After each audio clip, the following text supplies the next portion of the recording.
میں ایسا آدمی تھا جس کو سیلان مزی کی شکایت تھی، مگر رسول اللہ سے دریافت کرتے ہوئے مجھے شرم آئی تو میں نے ابن سعود کو حکم دیا۔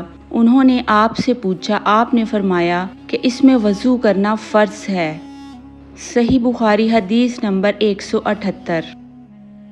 اگر کوئی شخص صحبت کرے اور منی نہ نکلے، فرمایا کہ وضو کرے جس طرح نماز کے لیے وضو کرتا ہے اور اپنے عضو کو دھو لے۔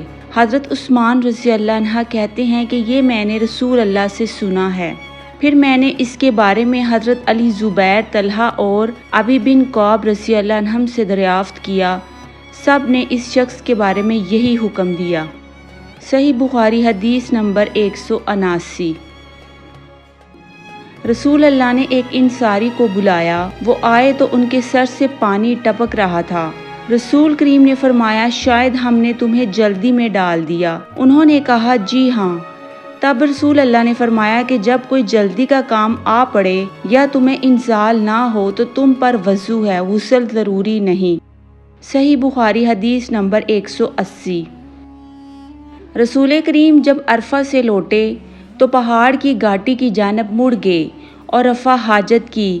اسامہ کہتے ہیں کہ پھر آپ نے وضو کیا اور میں آپ کے اعضاء پر پانی ڈالنے لگا اور آپ وضو فرماتے رہے۔ میں نے کہا، یا رسول اللہ، آپ اب نماز پڑھیں گے؟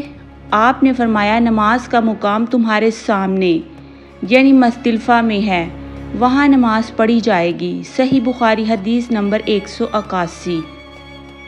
وہ ایک سفر میں رسول کریم کے ساتھ تھے، وہاں آپ رفع حاجت کے لیے تشریف لے گئے۔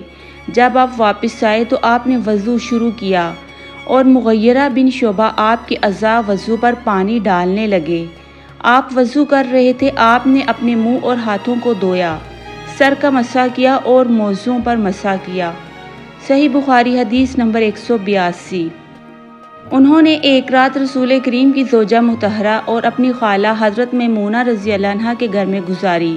وہ فرماتی ہے کہ میں تکیے کے عرض یعنی گوشہ کی طرف لیٹ گیا اور رسول کریم اور آپ کی اہلیہ نے معمول کے مطابق تکیہ کی لمبائی پر سر رکھ کر آرام فرمایا۔ رسول اللہ سوتے رہے اور جب آدھی رات ہو گئی یا اس سے کچھ پہلے یا اس کے کچھ بعد آپ بیدار ہوئے اور اپنے ہاتھوں سے اپنی نیند کو دور کرنے کے لیے آنکھیں ملنے لگے۔ پھر آپ نے سورہ آل عمران کی آخری 10 آیتیں پڑھی۔ پھر ایک مشکیزہ کے پاس جو چھت پہ لٹکا ہوا تھا آپ کھڑے ہو گئے اور اس سے وضو کیا خوب اچھی طرح، پھر کھڑے ہو کر نماز پڑھنے لگے۔